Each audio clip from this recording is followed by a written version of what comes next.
Oi, gente, bom dia. Bom dia. Olha, quando eu era repórter do SPTV, eu fiz uma reportagem, gostei muito desse período, e eu fiz uma reportagem falando sobre o número de carros que tinha em São Paulo. Foi uma data marcante, há um tempo atrás, 6 milhões de veículos. Aí um especialista falou uma coisa que eu não esqueci nunca mais. Ele falou, olha, Fernando, tem tanto carro, mas tanto carro em São Paulo, que se todo mundo sair ao mesmo tempo, enfileiradinho assim, não tem mais rua, não cabe, tem mais carro do que rua. E agora o tempo passou, São Paulo tem 8 milhões de veículos, muito mais. E por isso eu estou seguindo firme no propósito de tornar a bike meu primeiro meio de transporte. E as duas pernas, o segundo meio de transporte. E o carro só o terceiro. Mas como é que faz isso quando está chovendo? Hoje começou chovendo em São Paulo. Mas uma chuva, e eu saí de casa assim mesmo. Coloquei uma capa e fui embora. Mas eu fui lutando com a chuva. Eu não estava entregando a alma para o caminho. Eu estava lutando, pensando, meu Deus do céu, aí vinha um carro, até tragava a água, assim, vinha a chuva, a água pela roda da frente, roda de trás. Todo sinal parava, tomava mais chuva.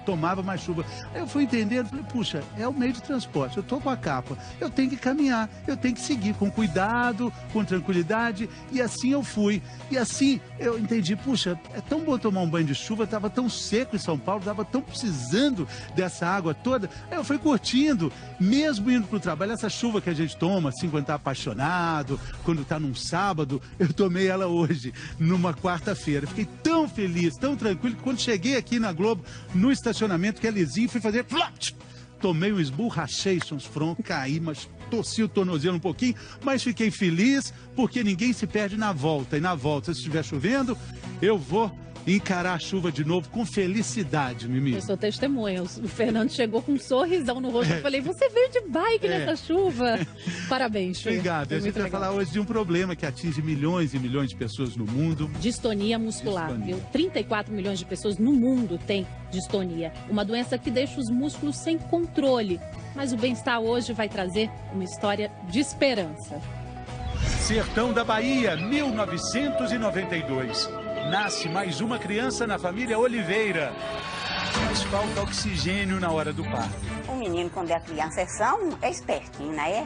E ele era mole, o corpo mole. O Bem-Estar acompanha a história de Robério. 24 anos depois, ele busca a cura para um problema chamado distonia muscular. Ele sabe que ele precisa para esticar a mão, mas a ordem não vem. O cérebro é normal, mas os músculos do corpo não respondem aos comandos. Eu gostaria, Ana, assim, que ele pudesse sair sozinho, sabe, ir no shopping. Robério vai testar um novo tratamento, uma cirurgia para implantar um marca-passo dentro do cérebro. Durante um ano, o Bem-Estar acompanhou essa história, antes, durante e depois. Você vai ver aqui as mudanças, as pequenas conquistas e os desafios de uma vida que começa agora. E a gente recebe aqui no estúdio hoje a neurocirurgiã que comandou essa cirurgia, a doutora Alessandra Gorgulho. Bom dia, doutora. Bom dia, Michele. Vamos explicar para o pessoal de casa o que é a distonia muscular. A distonia, ela é uma doença que acomete o controle dos movimentos. Então, existe uma contratura sustentada dos músculos, de modo que ele pode gerar movimentos repetitivos ou uma postura contínua. A gente tem aqui uma ilustração. Quando a gente recebe o comando esticar o braço, sem distonia, a gente vai... Exatamente. Estica. Quando a gente tem o que a gente chama de movimento voluntário, aquele que eu quero fazer alguma coisa, então eu quero esticar e alcançar isso daqui. O cérebro manda a ordem e alguns músculos vão relaxar, outros vão contrair de uma maneira harmônica e com uma precisão bastante acurada. Por isso que um pianista toca com aquela agilidade, por exemplo. Quem tem distonia, como é que isso acontece? Aí existe uma perda desse controle. Então, ela não necessariamente precisa ser toda vez que você vai fazer um movimento, mas geralmente ela piora com a intenção do movimento. Então, eu quero mandar um comando para esticar meu braço, mas é bagunçado. É como a gente vê aqui, vem o comando, mas o braço não estica. Não estica. Ou ele vai para um músculo que tem que contrair, mas o que tem que relaxar não relaxa e também contrai. O outro que contrai, que deveria já ter parado de contrair para o próximo músculo entrar em ação para eu terminar um movimento, não entra. Então, é um acúmulo de informação que vai para o músculo e eles contraem. E isso também vem acompanhado de dor, na grande maioria dos casos. Quem participa hoje conosco do programa, outro neurologista, o Dr. Flávio Salem. E ele está aqui conosco. Eu queria perguntar para o senhor, doutor, esse tremor que a gente está falando, ele não é normal, ele não é natural do nosso corpo, né? Não. O movimento distônico ou o tremor não são coisas normais. O movimento humano, ele é um movimento completamente harmonizado dentro do cérebro.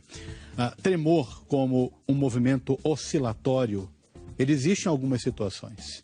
Ele existe, por exemplo, quando você está ansioso, quando você está nervoso, quando você está muito estressado, quando você está carregando alguma coisa muito pesada, ou quando você toma café ou guaraná em pó em grande quantidade. Agora, naturalmente, ele não deve acontecer. E a gente vai falar sobre isso agora. Vamos começar a acompanhar uma história, vamos voltar no tempo. Um ano atrás, Ana Brito e os repórteres cinematográficos Alberto Santos e Ricardo Rossini acompanharam a história que a gente vai acompanhar junto aqui no Bem-Estar, a história do Robério.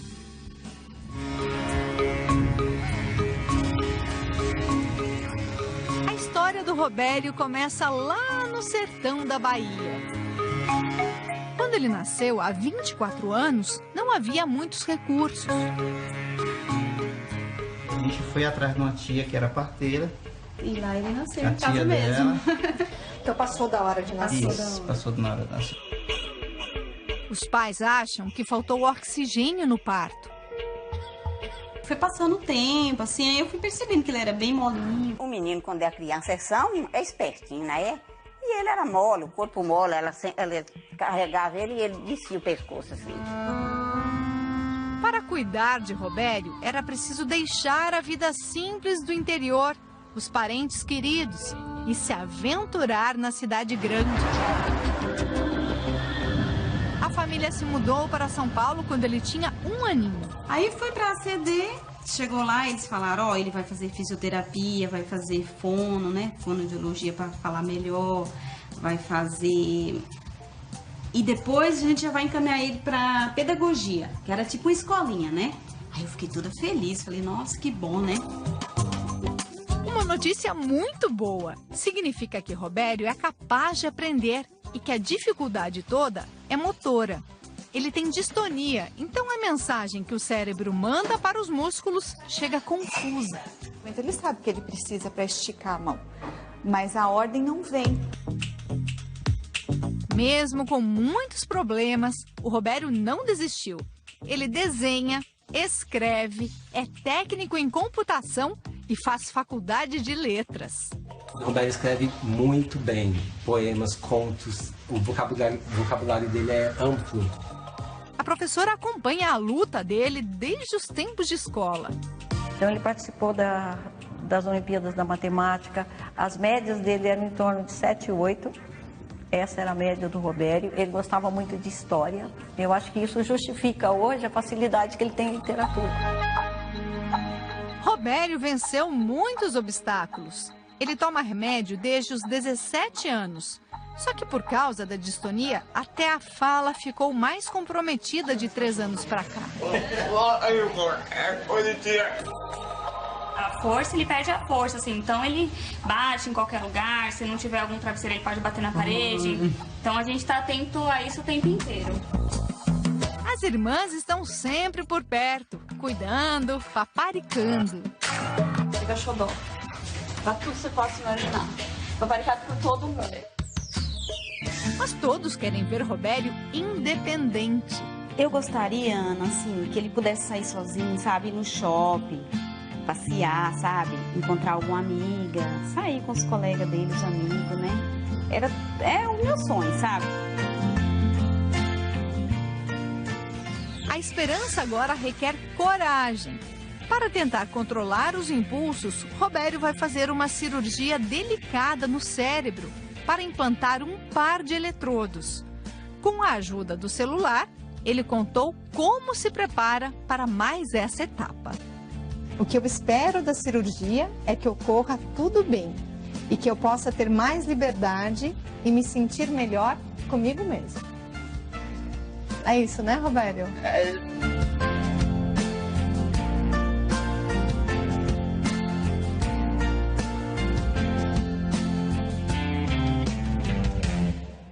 Isso, Robério, tamo junto, hein? Tamo com você. A doutora Alessandra cuidou do Robério. Ela vai explicar pra gente agora que o Robério, ele tem um pensamento normal, ele tem um raciocínio, ele percebe tudo que tá à volta.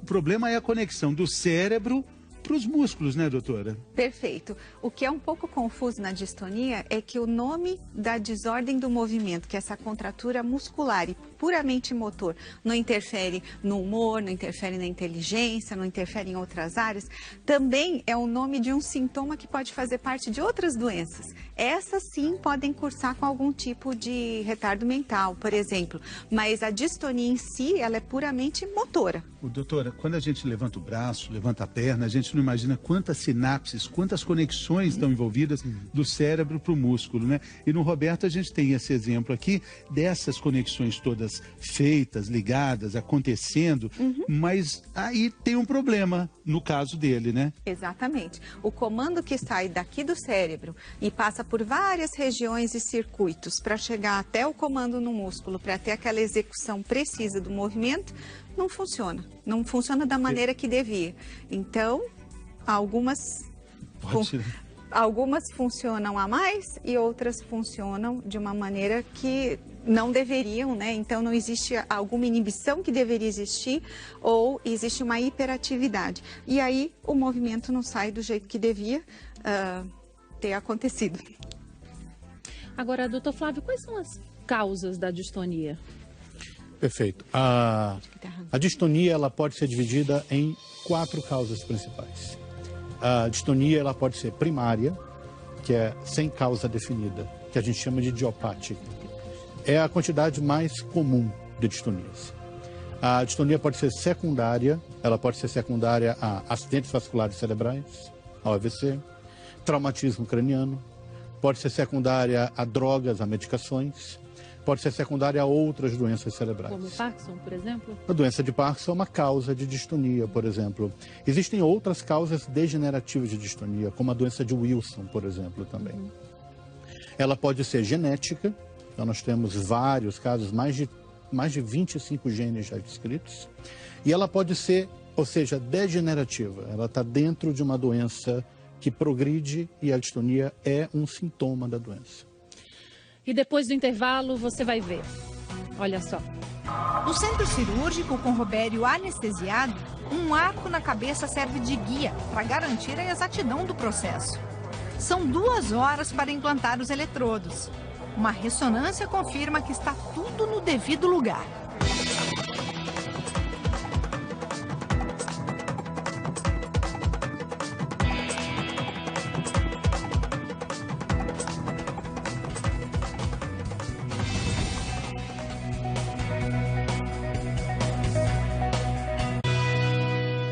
A gente está de volta falando hoje sobre distonia muscular, contando a história do Robério. E a repórter Ana Brito, ela acompanhou um dia também de muita tensão, um dia muito importante na vida dele, que foi o dia da cirurgia. Vamos ver. Família unida mais uma vez. Agora para o grande dia. Bom dia! Coração apertado de tanta ansiedade, mas vai dar tudo certo. Vai. Hoje, Robério precisa de ajuda para caminhar, mas a cirurgia pode mudar isso.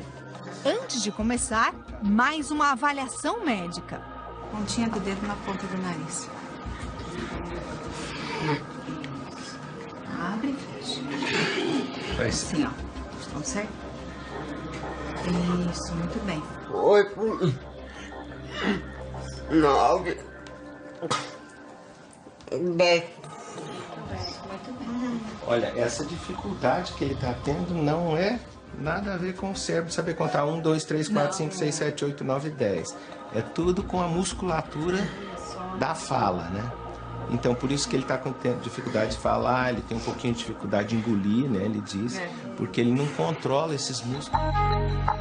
Para corrigir esse padrão, Robério receberá um implante de 2 eletrodos no cérebro. A ideia é que com a estimulação elétrica a gente vai conseguir imitar o que deveria ser o natural do controle do funcionamento dessas vias, dessas networks, de modo que ele tenha então um equilíbrio harmônico da contração e relaxamento dos músculos quando ele for fazer os movimentos. procedimento é planejado antes, no computador. No centro cirúrgico, com Robério anestesiado, um arco na cabeça serve de guia para garantir a exatidão do processo. São 2 horas para implantar os eletrodos. Uma ressonância confirma que está tudo no devido lugar. Agora a equipe se prepara para outra etapa muito importante. Durante o procedimento, o Robério vai acordar da anestesia geral. Ele não vai sentir dor, mas vai retomar a consciência por alguns minutos para que os médicos possam fazer uma bateria de testes. Agora nós vamos começar a estimular, tá bom, Robério? Beleza. O que eu preciso que você me diga, tá? É se você começa a ver alguma luzinha piscando na sua visão. Ou se você começa a ver alguma mancha escura na visão, tá bom? Então tá bom, tá ótimo. E o pé, consegue mexer um pouquinho, tentar levantar a perna? Ótimo. Os eletrodos são ligados provisoriamente e a médica vai dosando o nível de eletricidade que Robério suporta. Soltou um pouquinho o braço, né? Quer tentar levantar? Aí, ó, melhorou, hein? Melhorou a mão, hein, meu? Ó, isso a gente não conta muito que vai ver, mas é bom quando vê. A carga aumenta novamente e Robério responde bem. Ele até ri das brincadeiras. Na última parte, os médicos implantam um gerador de energia. Ele é recarregável e fica abaixo da pele para alimentar os eletrodos. Agora é esperar os pontos cicatrizarem para ligar o aparelho e fazer planos para a vida nova. O Robério, ele sabe como é que ele funciona com a mão, ele sabe falar, ele sabe contar, ele sabe andar. Só que ele não está conseguindo porque os músculos não estão balanceados. Então ele não vai aprender a andar de novo, ele vai só regular os músculos apropriadamente para andar de maneira adequada. Na nossa experiência, às vezes o paciente espera em torno de 2 meses, depois de 2 meses ele começa a andar sozinho.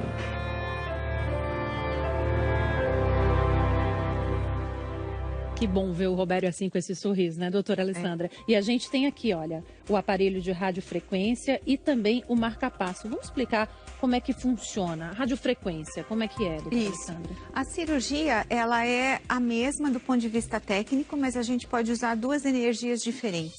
A da radiofrequência, ela é uma termocoagulação. Então, a gente dá uma aquecidinha no cérebro para tentar desacelerar a circuitaria que está funcionando demais. No caso do eletrodo cerebral, e essa é a radiofrequência, não fica com nada implantado. Tá. Isso. No caso do marca-passo, é uma estimulação elétrica, então a gente não faz nenhuma intervenção definitiva no cérebro, mas as ondas de eletricidade vão ter o mesmo efeito modulatório, ele é colocado no mesmo núcleo do cérebro, que vai tentar harmonizar melhor esses movimentos. Não quer dizer que a gente consiga voltar ao que deveria ser no normal. E você estava me dizendo mas que harmonizar. É um buraquinho só para entrar, né? Um corte muito pequeno. São 4 milímetros no osso que a gente precisa para colocar os eletrodos. Muito bem. Daqui a pouco a gente vai ver um momento muito especial na vida do Robério, a formatura no curso universitário. E um ano depois, como ele está lidando com as pequenas. Olha a formatura dele. Um ano depois, como ele está lidando com as pequenas e as grandes conquistas. É daqui a pouco, depois do intervalo.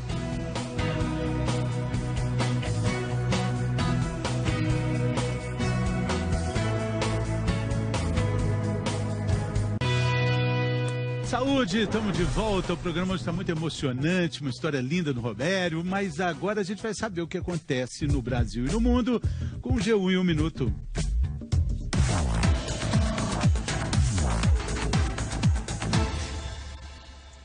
Bom dia! O Brasil continua em recessão. Saiu hoje o resultado do PIB, que é o índice que avalia o desempenho da economia do país. Como já se esperava, teve mais uma queda, caiu 0,6% agora no segundo trimestre do ano, comparando com o trimestre anterior. Com isso, já são então 6 trimestres seguidos de queda do PIB, o que só confirma a crise que a gente vem sentindo há muito tempo. E hoje é um dia decisivo em Brasília, porque é hoje que o Senado vai decidir se a Dilma vai ser afastada ou não definitivamente da presidência. A sessão deve começar daqui a pouco, às 11 da manhã. O que vai acontecer? Os senadores vão votar e dizer então se são a favor ou não do impeachment. Se a maioria disser que sim, aí a Dilma sai e o Temer assume já hoje. Se a maioria disser que não, então ela continua na presidência. Falando de saúde, lá na Universidade Federal de Minas Gerais, estão estudando há mais de 10 anos um novo possível tratamento contra a disfunção erétil, contra a impotência. É um tratamento que usa um derivado do veneno de aranha, mas ainda está em fase de testes. De qualquer maneira, tem empresa farmacêutica interessada nisso. Ou seja, se alguma resolver financiar essa pesquisa, quem sabe ela vai para frente, quem sabe comecem a testar em humanos e quem sabe daqui a alguns anos tem um novo tratamento então no mercado. Fê, Nossa. Então, vamos ficar de olho. Muito bom. Muito eu só não quero ficar de olho na aranha, com um monte de medo. Tá bom, então, Mari, bom trabalho, boa quarta-feira. Beijo. Pra gente, até amanhã. E olha só, vamos voltar para a história do Robério, porque um ano depois da cirurgia, ele viveu um momento muito lindo, muito especial.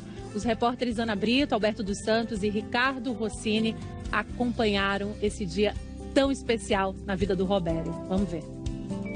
Não faz nem 24 horas desde que a cirurgia terminou. O Robério foi pro UTI, já foi liberado e agora está no quarto. A gente vai fazer uma visitinha para ele. Como será que ele tá? Eu vou bater e vou entrando. Não? Robério! Oi! Tudo bem? Tudo Com licença! Robério fala e se movimenta com mais facilidade. Na hora que eu cheguei, doutora, eu já percebi. Aí ele falou, eu falei, você comeu o quê? Ele falou, comi feijão, arroz, carne e batata. Aí eu falei, já que ele tá falando melhor. Só que essa melhora é temporária, um efeito colateral positivo da cirurgia. É só porque a gente colocou eletrodo dentro do cérebro. Mesmo assim, a Aguinara é só esperança. Eu já chorei de emoção. Muita alegria, né? Só de ver que ele tá bem melhor já, nossa. Dormi, na verdade, chorando essa noite de alegria. Como é que você tá se sentindo hoje? Muito bem. Muito feliz. 2 semanas depois, Robério volta ao hospital. Aquela melhora não se percebe mais. Tinha ficado um pouquinho melhor da distonia na primeira semana. Muito melhor. E agora voltou a ter a mesma dificuldade que tinha antes. Mas só agora é hora de ligar o aparelho e ajustar a carga elétrica.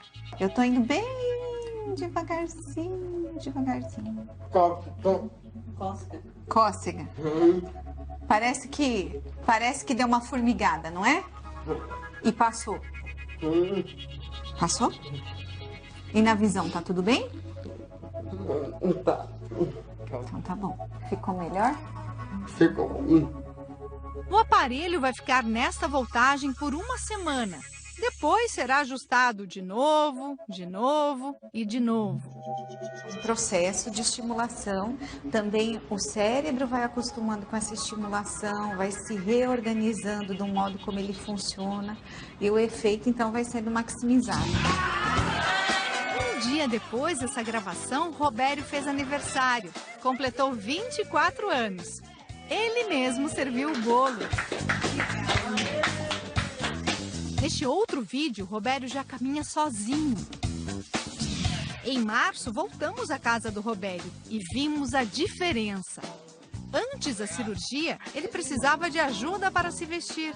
Tomava café em um copo com canudo. Agora, pega o copo comum e come sozinho. Ele já melhorou em muitas coisas já. E eu acredito que ele ainda vai melhorar muito mais, né?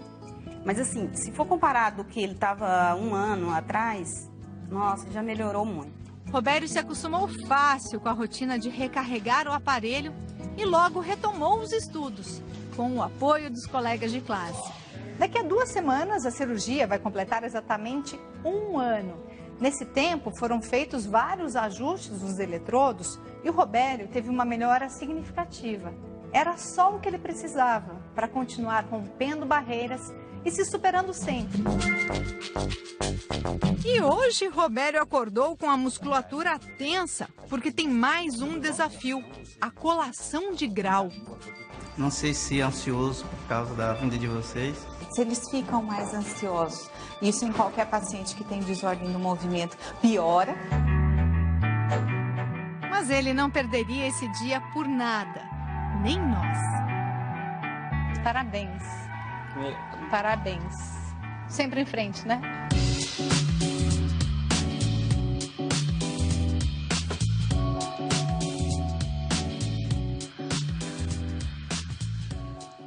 Valeu, Roberto. Legal, sua luta é nossa também. Ficou elegante de bigode, bonito, ficou bacana. Agora a gente tem uma mensagem que é também uma questão para quem tem o problema. 34 milhões de pessoas no mundo, né, com a distonia. Quanto tempo vou viver com distonia? Não é essa a pergunta, né?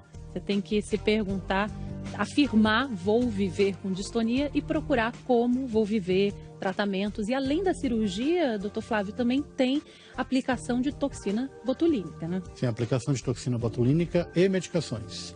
A cirurgia geralmente é uma via posterior quando a aplicação de toxina botulínica ou as medicações não costumam resolver quadros, geralmente, que incapacitam bastante o paciente. Então tá, muito emocionante o programa hoje. Parabéns pelo trabalho, parabéns pro doutor Antônio, trabalho com o Roberto. Roberto, boa sorte para você. Muito obrigado pela companhia, gente. Amanhã a gente está junto. A gente está de volta. Obrigada, doutor Flávio. E o Roberto agora é escritor. Opa, maravilha! Um beijo, uma quarta-feira linda e bem leve para todo mundo.